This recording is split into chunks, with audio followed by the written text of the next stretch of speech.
Hello everyone, and today I'll be talking about the Indiana governor race, and more specifically I'll be talking about whether Donald Rainwater, Libertarian candidate for governor in Indiana, if he will be able to win this race.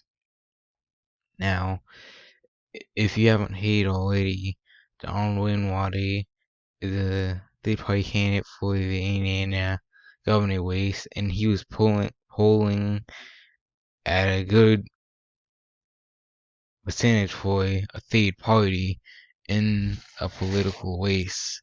So, wait, I gotta plug up my computer real fast. I don't know why I didn't plug it up earlier.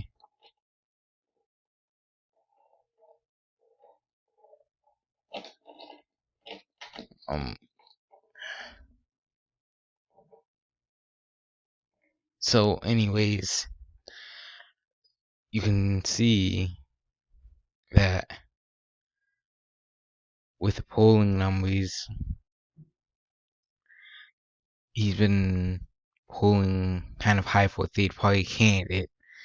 Now, some of these numbers might not look impressive, like 8%, but you have to keep in mind that third party candidates sometimes they only get 1 or 2%. Sometimes most they get is like 3 or 5%. So these are impressive numbers for a governing race. And also keep in mind that sometimes polls aren't 100% accurate of people who either don't respond to the polls or they undecided on who they're voting for until election day comes. Another thing I like to add is that sometimes if you see R or D next to the polls, sometimes the polls can be skewed in that Republican or Democrat favor because that's their campaign that sponsors the polls. So you have to keep all that in mind too. Now, I'm seeing across social media on Twitter that Donald Rainwater is pulling in a lot of support, and people seem to be tired of the two-party system and what they've chosen for governor, and people are really flocking to Donald Rainwater for a viable choice.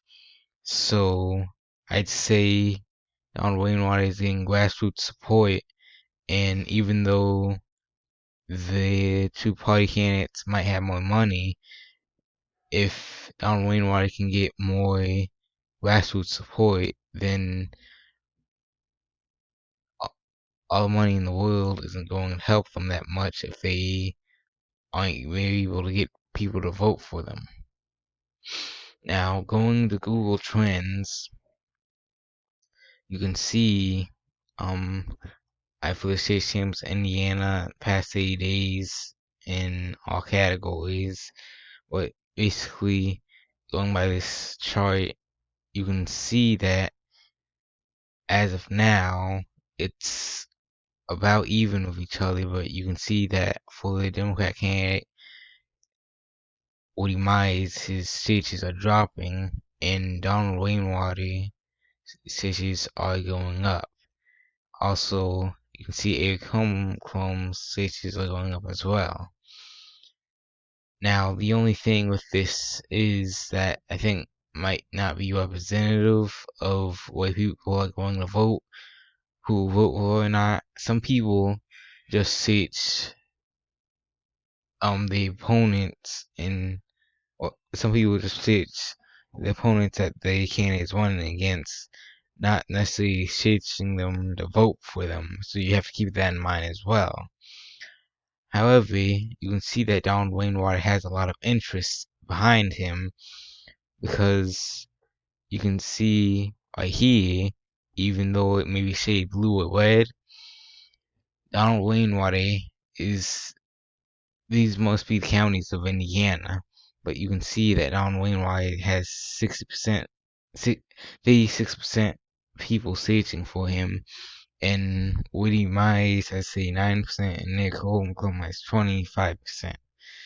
You can also see here that now Woody Mize has 15% and Nick Holcomb has 44%, but down Rainwater has 41%. You also see here, it's the same thing. He's not the highest, he doesn't have the highest percentage of signatures, but he's still high enough to the point where it seems like the other person is a third party candidate because that's how much signatures he's receiving. In some counties, he's actually the highest one being sieged with 42%, and Woody Mice has 26%, Nick Holcomb has 32%. So, all in all, I'd say that this is going to be definitely an interesting governing race, and you definitely should pay attention to it in the ending stages of this 2020 election cycle. That's all I have to say for now. Goodbye.